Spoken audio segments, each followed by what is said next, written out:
Sacrificios humanos. El lado oscuro de las antiguas religiones. ¿Acaso Dios quiere que derramemos sangre por él? Así lo entendían las antiguas culturas. Pero los sacrificios tenían una finalidad, la de evitar catástrofes ofrendando a los dioses una vida humana. Cada cultura aplicaba su propio método. Se piensa que la decapitación es el método más rápido de morir. Frente a una catástrofe, todo sacrificio no bastaba para satisfacer a los dioses.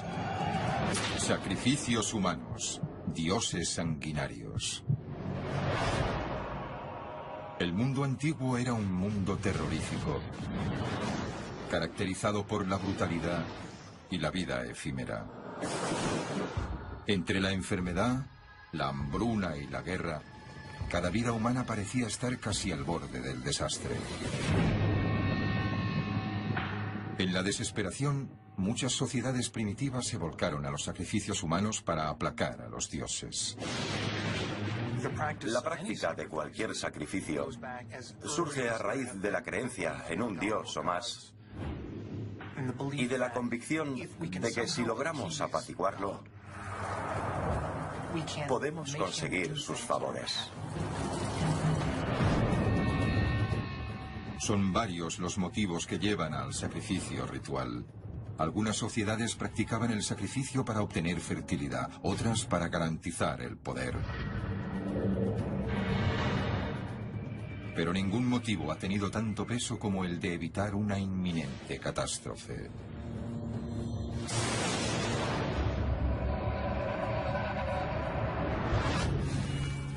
El aplacamiento de los dioses o una versión de catástrofe es lo mismo. Es estar del lado de los dioses. Si ocurriese una catástrofe, sería necesario hacer un sacrificio humano para pedirles ayuda. Una de las teorías explica que es en los momentos de gran tensión cuando la gente recurre a cosas tan radicales como el sacrificio humano. Si el sacrificio fuera un medidor de estrés, las civilizaciones de la antigua Mesoamérica habrían sido las más estresadas de todas. En la península mexicana de Yucatán, los mayas construyeron una civilización de pirámides de piedra y ciudades-estado en medio de la selva. El área estaba desprovista de ríos y manantiales, por lo que la sociedad dependía completamente del agua de las lluvias y de profundos depósitos de agua o cenotes. Con una civilización tan inestable y unos recursos tan precarios, los mayas empezaron a compensar a sus dioses con sacrificios humanos. Y el método más representativo de sacrificio humano era el juego de pelota. El juego de pelota maya es fundamental en su religión. No es solo un deporte. Para los mayas, el juego de pelota reflejaba el momento central de la creación de su historia. Durante el juego, los jugadores escenificaban la mítica lucha entre los seres vivientes y los dioses de la muerte. Según arqueólogos, los jugadores usaban solo las caderas para hacer rebotar el balón en una cancha con un disco de piedra. Hasta el día de hoy, nadie conoce las reglas, solo el resultado. Al final de la historia, alguien tenía que ser sacrificado. Algunos expertos intuyen que el perdedor era sacrificado, otros afirman que era el ganador. Lo que sí sabemos es que uno de los jugadores representaba al derrotado dios de la muerte y sufría en carne propia la mismísima suerte.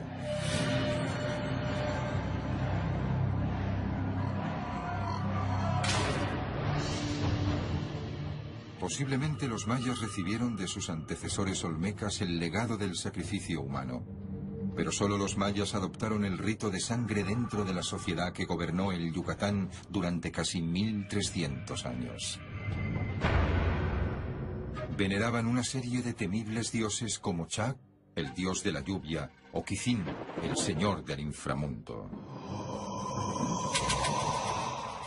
Todos estos dioses solo anhelaban una cosa: Sangre humana.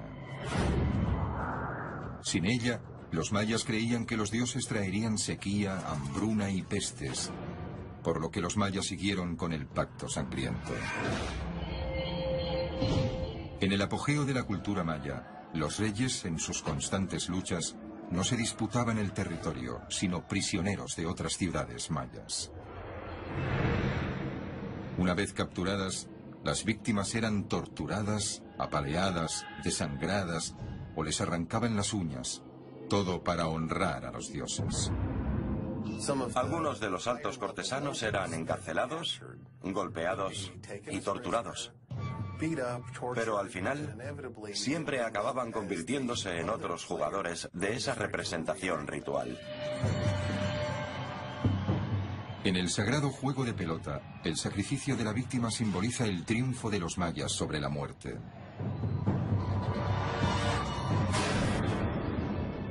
Pero hay un misterio que se esconde detrás del método de sacrificio.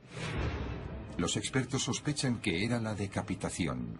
En el arte maya no hay evidencia de este acto, pero reemplazaban las cabezas de las víctimas con serpientes. ¿Puede la medicina moderna explicar esta representación ritual? Las pruebas forenses podrían darnos la respuesta. El doctor Scott Nelson es patólogo quirúrgico y experto en investigar traumatismos en el cuerpo humano. Su cobaya es un maniquí hecho a base de gel balístico. Lo curioso de estas imágenes son las serpientes saliendo del cuello de la víctima. Algunos creen que son imágenes religiosas. Yo creo que son ilustraciones médicas de lo que ocurre cuando una víctima es decapitada. Hemos confeccionado este maniquí de pruebas. Tiene una bomba del mismo tamaño y potencia que el corazón humano. Bombea una sustancia sintética azul que simula la sangre y transporta vasos sanguíneos a la cabeza.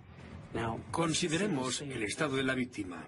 Es un atleta. Ha estado practicando el juego de pelota maya. La presión sanguínea media de un atleta ronda los 160. Durante este enérgico juego de pelota maya, la presión sube hasta 180. Sabiendo que va a morir, su presión sanguínea se dispara fácilmente, ultrapasando los 200.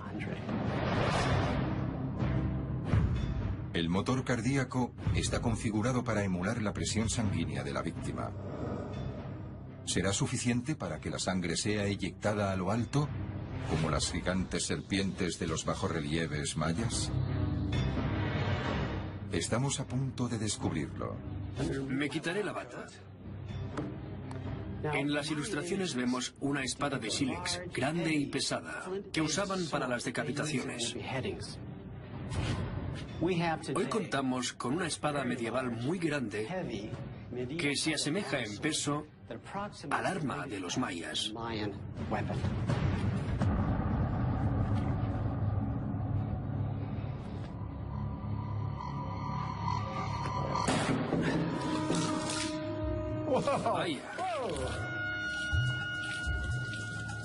Ha sido impresionante. Habéis visto que, al igual que la ilustración maya, la sangre brotó hasta unos 70 centímetros por encima del cuello.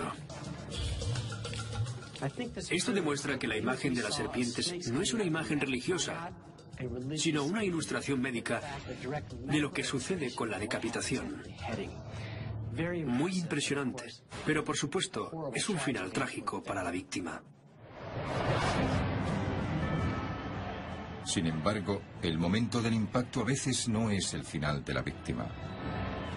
Algunas leyendas cuentan que las víctimas siguen conscientes después de la decapitación. Otro maniquí de prueba revelará los hechos anatómicos. Se piensa que la decapitación es el método más rápido de morir. Si es rápido, El golpe seccionará la médula espinal, cortando todas las terminaciones nerviosas. Pero hay un problema. En este maniquí, la arteria carótida es de color rojo, la cual transporta el oxígeno desde el corazón directamente hasta el cerebro. En el momento de la decapitación, aún queda suficiente sangre oxigenada en el cerebro para mantenerlo consciente y vivo durante varios instantes. Es posible que la víctima sea consciente de su decapitación y que pueda ver a su verdugo en sus últimos momentos de vida.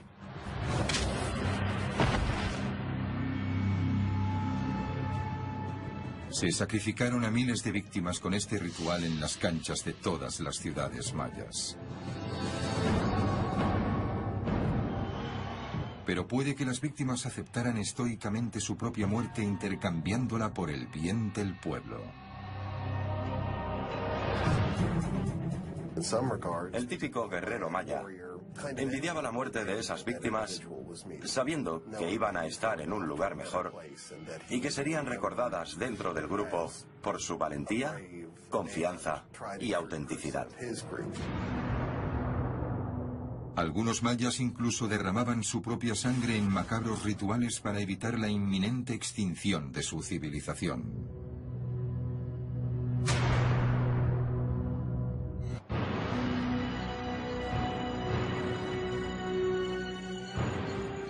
Las ruinas mayas en Mesoamérica vieron ríos de sangre corriendo por la selva en un intento de apaciguar a los dioses.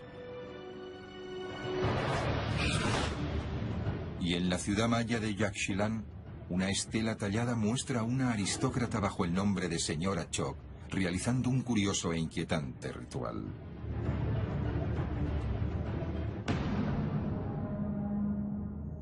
Es el año 709 después de Cristo. La señora Choc ha estado preparando su calvario durante días. Tras ayunos, oraciones y fatigantes bailes rituales, ahora se arrodilla ante su marido, el rey escudo jaguar, según los jeroglíficos. La señora Choc derramará su propia sangre para comunicarse con el mundo espiritual.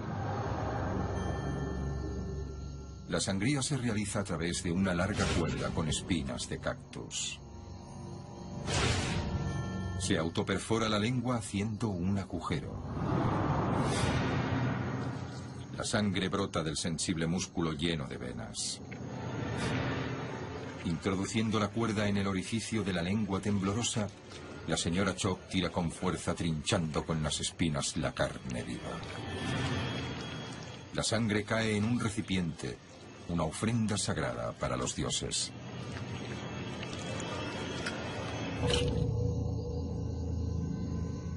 El flujo se convierte en una hemorragia y pronto la pérdida de sangre la hará desvanecerse y ver alucinaciones. Toda sociedad que practica el chamanismo, que es un fenómeno global, deja de una forma u otra a la gente en un estado alterado. Y para los mayas, la hemorragia provoca esas visiones. Al parecer, los mayas convirtieron esta práctica en una ciencia. El cuerpo humano tiene casi 5 litros de sangre. Se puede perder un 20% o casi 1 litro, y el cuerpo seguirá aguantando. Una vez has perdido el 40% de tu sangre, te desvaneces y el cuerpo ya no es capaz de aguantar. Estas personas buscaban perder entre un 10 y un 40% para experimentar un estado más elevado de consciencia.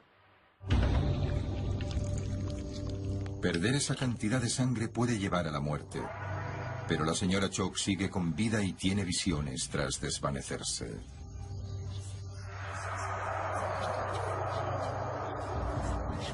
Las visiones de la señora Choc aparecen esculpidas en otra estela del templo.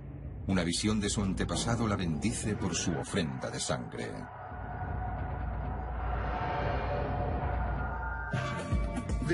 Las visiones se expresan en el arte bajo la forma de una serpiente.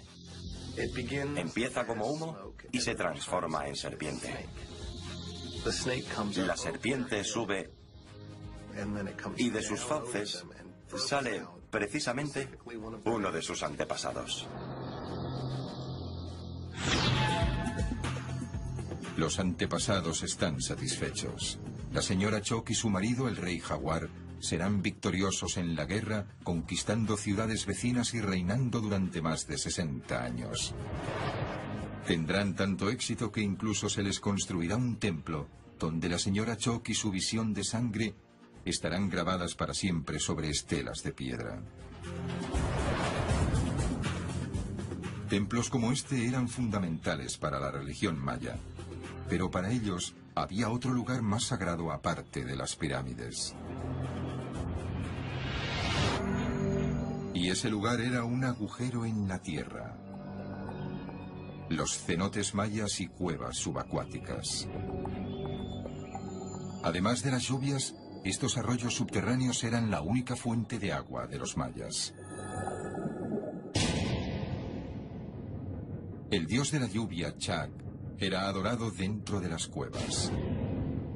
Creían que las nubes, antes de que aparecieran en el cielo, se formaban dentro de estos sagrados túneles acuáticos. Nuevos hallazgos han revelado que el tamaño de estas cavernas mayas eclipsaban los templos más famosos.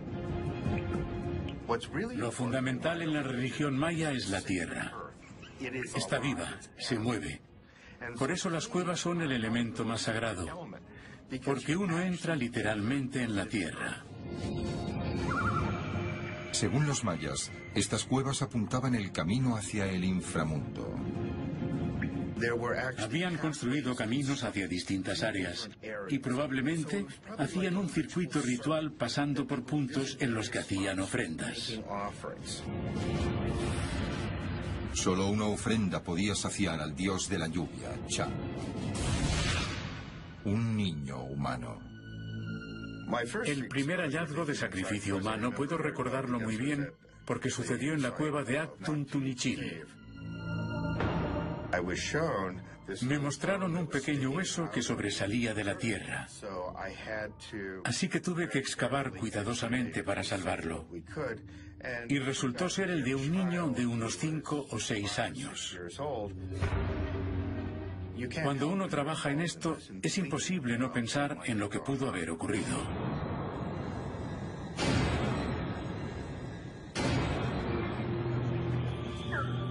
Un niño de 6 años fue elegido para encontrarse con el dios en las profundidades de las cavernas. Se pinta a la víctima de azul, color del agua y de la lluvia. La víctima y su captor siguen estrechos senderos esculpidos en las cuevas. Cuando llegan a lo más profundo de la cueva, siguen bajando aún más. Y te da la sensación de estar en las entrañas de la tierra.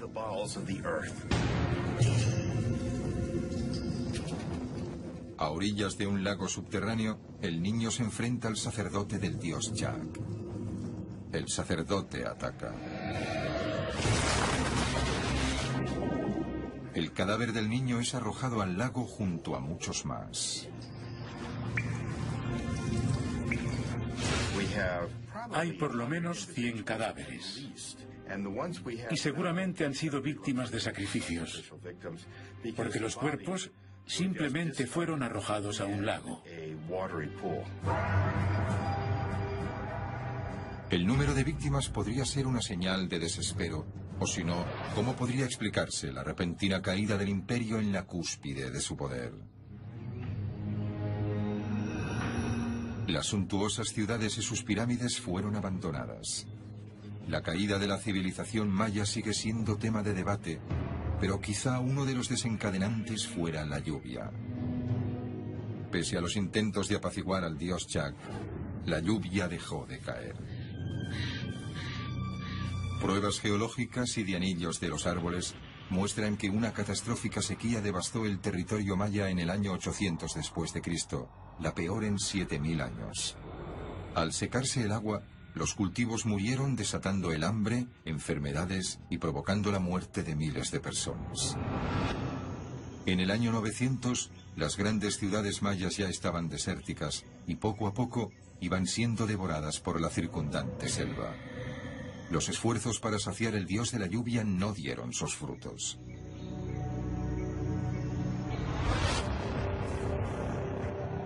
Más al sur, en Perú, otra cultura azotada por la sequía creía que para apaciguar a los dioses era necesario derramar sangre y beberla.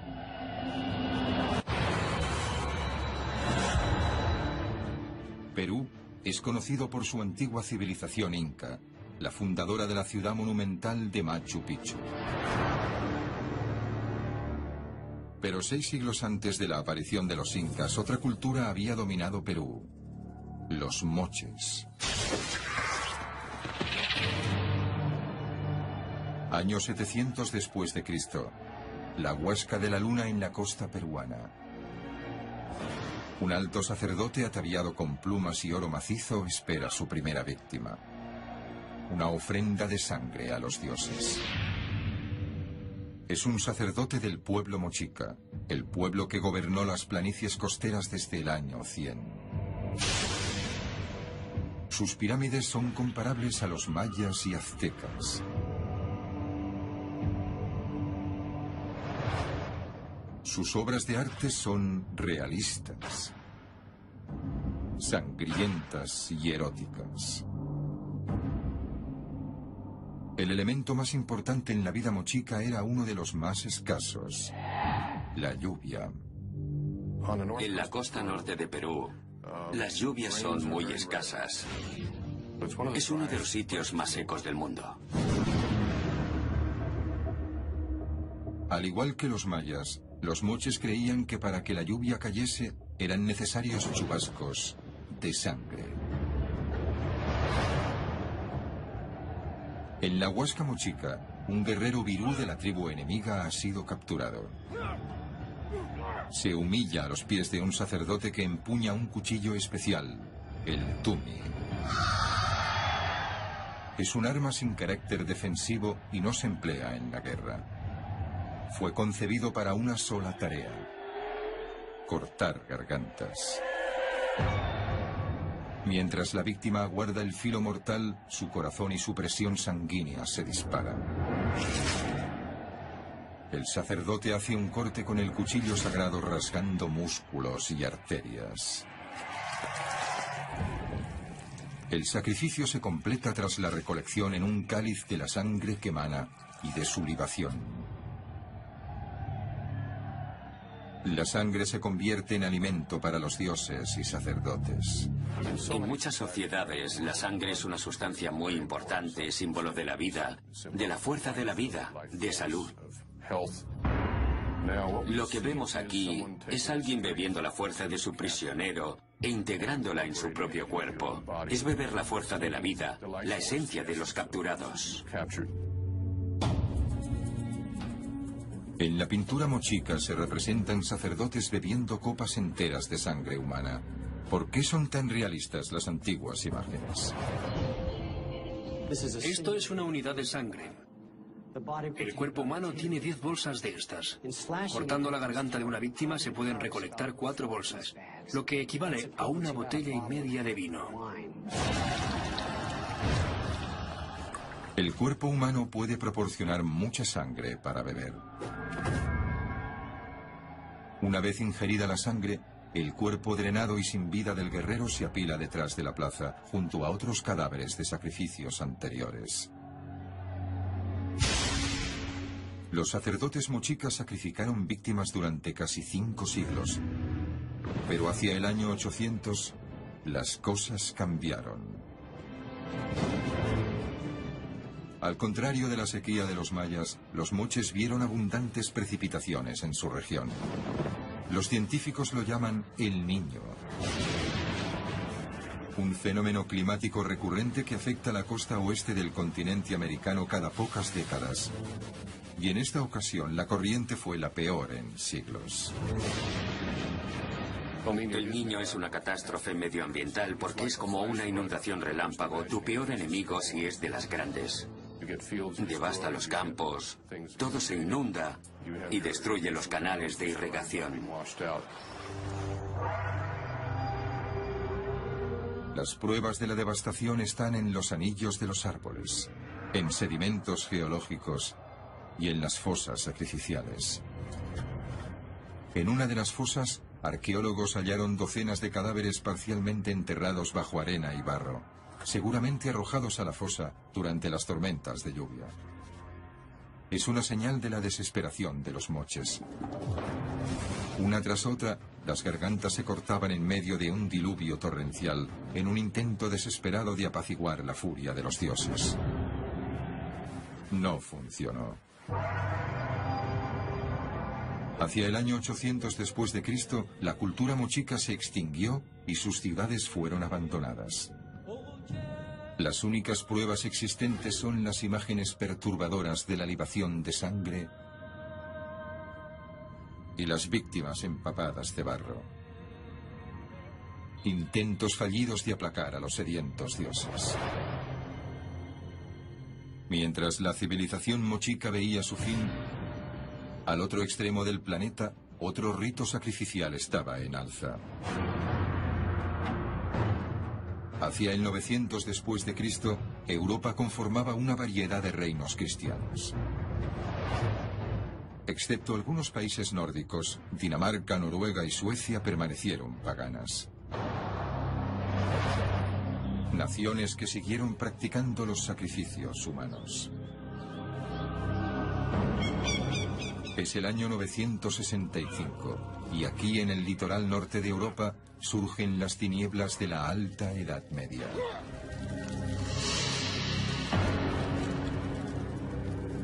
Es un sacrificio para los dioses de los vikingos. Muchos ignoran que los sacrificios humanos en Europa siguieron practicándose durante los siglos X y XI.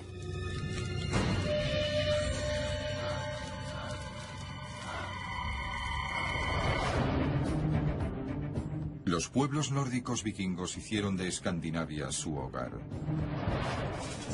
Su cultura de la guerra apreciaba la fuerza, el poder y el coraje. Creían en distintos dioses.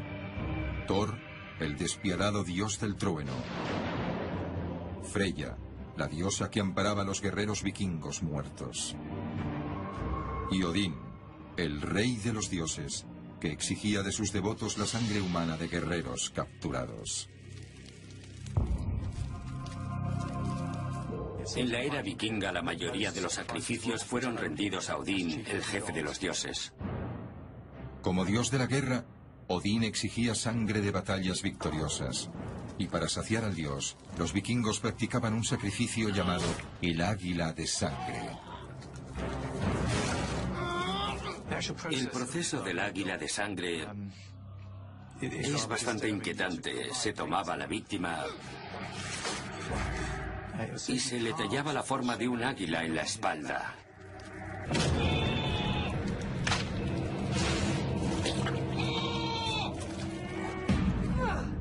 Para mayor desgracia, rociaban agua salada en las fosas nasales y en el rostro de la víctima para mantenerla despierta durante el horripilante proceso.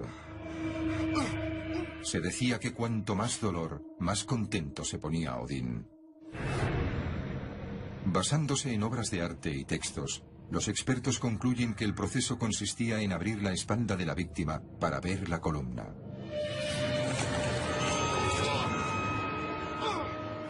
Y luego cortaban las costillas de ambos lados y las desplegaban. Las desplegaban hacia afuera como si fueran un par de alas. Según escritos antiguos, en el acto final del ritual se les arrancaban los pulmones hacia afuera a modo de alas.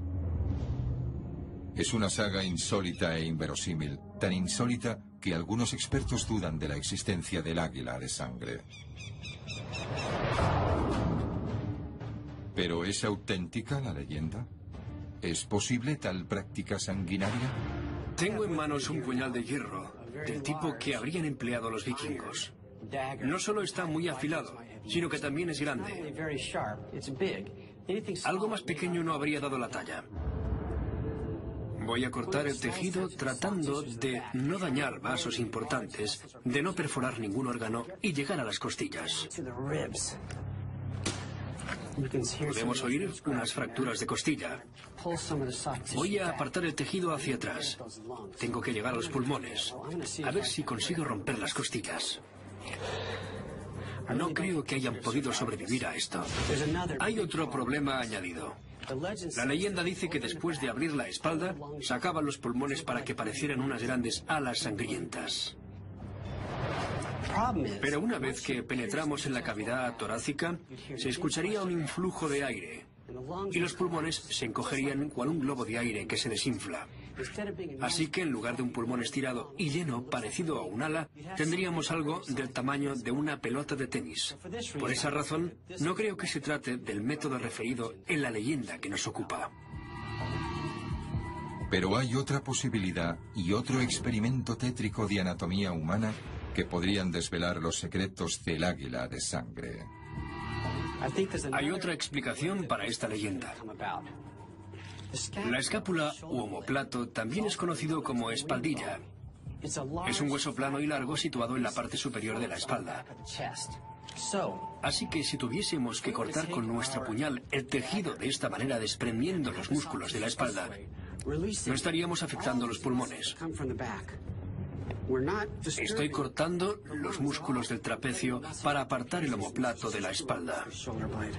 Ahora, con todos estos músculos desprendidos, podría tirar la escápula hacia afuera. Y mirad eso. Una gran ala sangrienta. Si hago lo mismo en el otro lado, esto corroboraría lo que decía la leyenda.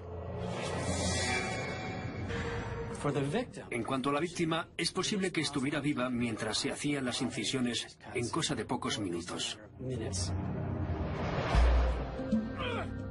Los vikingos creían que el águila de sangre apaciguaba al dios Odín, evitando derrotas durante invasiones y combates. Las víctimas eran ofrendadas después de una victoria en agradecimiento al sediento dios de la guerra. Ese era uno de los métodos de sacrificio vikingo. Pero las historias de las distintas formas que tomaba sembraron terror en los corazones de toda Europa. Uno de los métodos vikingos más trágicos conjugaba estrangulamiento, apuñalamiento y fuego.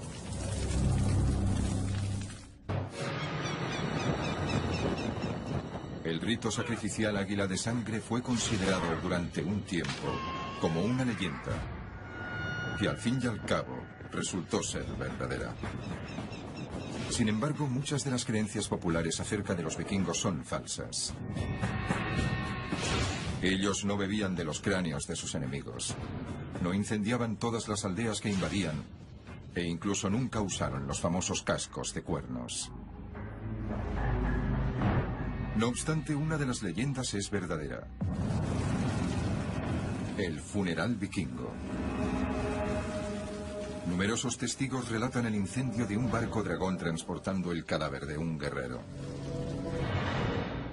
Y aunque poco documentados, los sacrificios humanos eran habituales durante los funerales vikingos.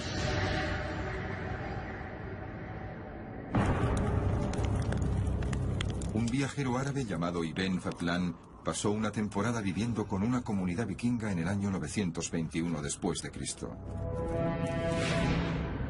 Y narró este insólito ritual. Un aristócrata vikingo había sido sepultado en una ceremonia solemne y pomposa que duró varios días. Pero el centro de la atención fue la matanza durante varios días de su esclava. El funeral empieza con el amarre de la embarcación del líder vikingo. Su cuerpo está a bordo, rodeado de obsequios. La encargada del funeral es una sacerdotisa que los vikingos han bautizado como Ángel de la Muerte. Durante 10 días, la tripulación del vikingo bebe y celebra fiestas. Una esclava es elegida para acompañar al capitán hacia el más allá. Le sirven alcohol mientras satisface todo tipo de peticiones de la tripulación, incluso sexuales.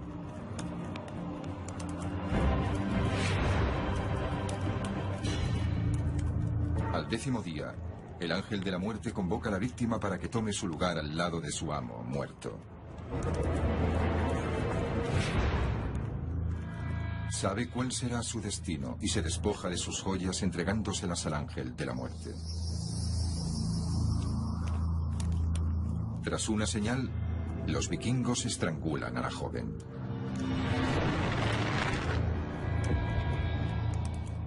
Su última visión será la del ángel de la muerte empuñando una daga sagrada y clavándola en su corazón para acabar su sufrimiento. El cuerpo de la esclava se tumba al lado del jefe vikingo. Finalmente le prenden fuego al dragón vikingo, sus obsequios, tesoros y carga de cadáveres. A diferencia de la leyenda, el barco no se incendia en el mar, sino en tierra firme. Los vikingos creían que si el barco se consumía rápidamente, los dioses estaban satisfechos y el jefe y su esclava serían bienvenidos a Valhalla. Se trata de uno de los últimos sacrificios humanos que ocurrieron en Europa. Décadas más tarde, después de este funeral del siglo X, los pueblos vikingos se convirtieron al cristianismo. Ya no era necesario derramar sangre para satisfacer a los dioses. La religión de Odín fue sustituida por la religión de la Biblia. La Biblia, no obstante, está repleta de sacrificios. El sacrificio animal está presente en todo el Antiguo Testamento o la Biblia judía. En el libro Génesis siempre se ordena: y quemarás todo el carnero sobre el altar. Es ofrenda quemada a Dios. La idea era que el humo elevaría el olor hasta Dios. Es un refrán muy recurrente en la Biblia: un aroma grato para Dios. Es decir, que Dios se alegra con el olor a barbacoa. Pero la Biblia narra su propia versión del sacrificio humano.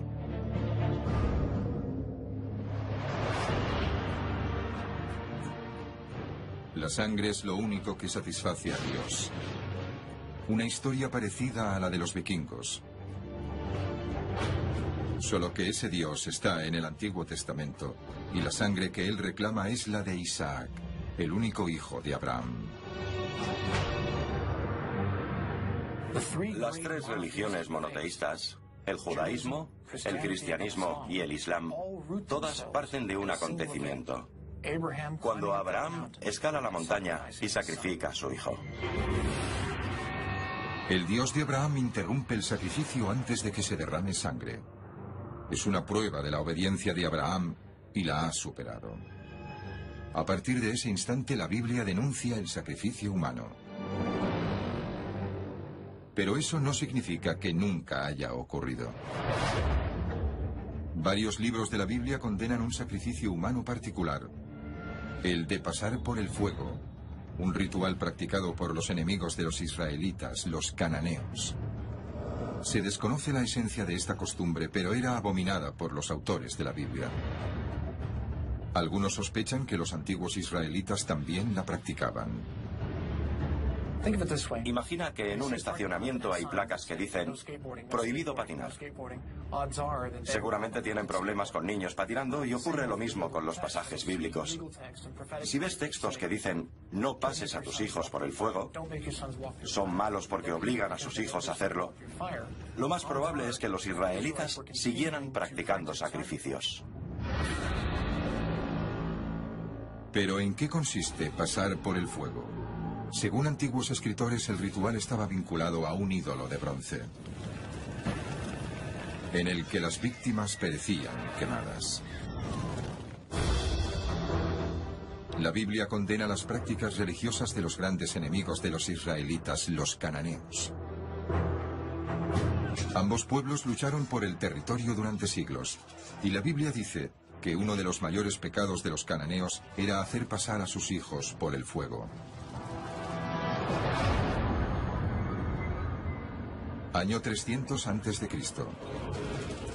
En las afueras de una ciudad cananea en el Oriente Medio, los ciudadanos se reúnen en un lugar sagrado llamado la hoguera.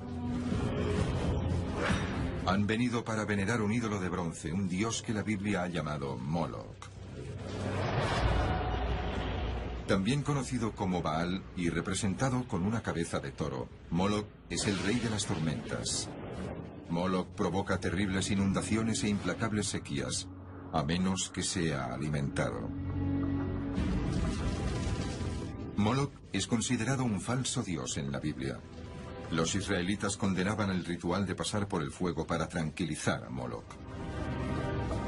Los autores de la Biblia no describen esta costumbre, pero más tarde algunos escritores la explican con detalles. El autor romano Diodoro describe el ritual de la colonia cananea de Cartago en el IV siglo a.C. Una joven madre ha sido elegida para entregar su hijo al dios.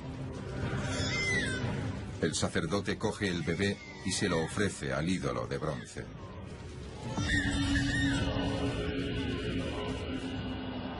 Se ponía el bebé en los brazos de una gigante estatua de bronce. Los brazos estaban extendidos sobre una hoguera y había música y las llamas rozaban al bebé. Si la ofrenda era satisfactoria, los brazos de la estatua empezaban a moverse mágicamente. A medida que los brazos de la gran estatua se calentaban y se abrían, el bebé caía en las llamas y se consumía por completo. Esta criatura es una de las miles que se sacrificarían al ídolo de bronce. Según eruditos bíblicos, los sacrificios a Moloch se practicaron entre 1200 y 140 a.C. La abominable costumbre se propagó desde las colonias cananeas por el Mediterráneo. En Cartago, en África septentrional, se han contabilizado unas 20.000 urnas funerarias encontradas cerca de las ruinas del santuario, donde yacen los pequeños huesos carbonizados de los bebés.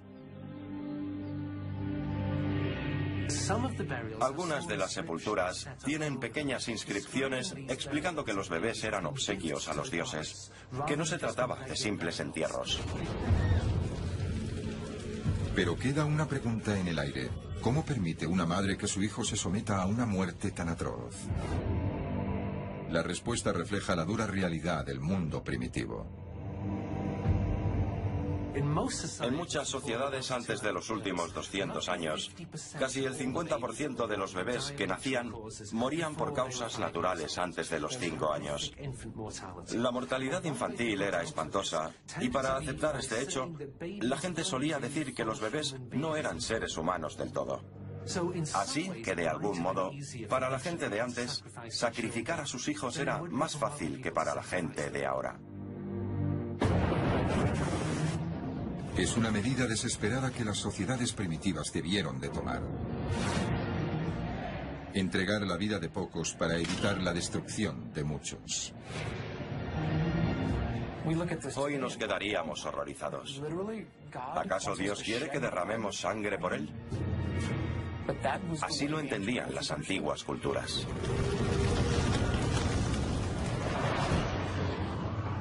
En un mundo de inminentes amenazas e imprevisibles catástrofes, la macabra tradición del sacrificio humano ofrece una terrorífica alternativa. Un pacto brutal que intenta sobornar a los dioses derramando sangre inocente.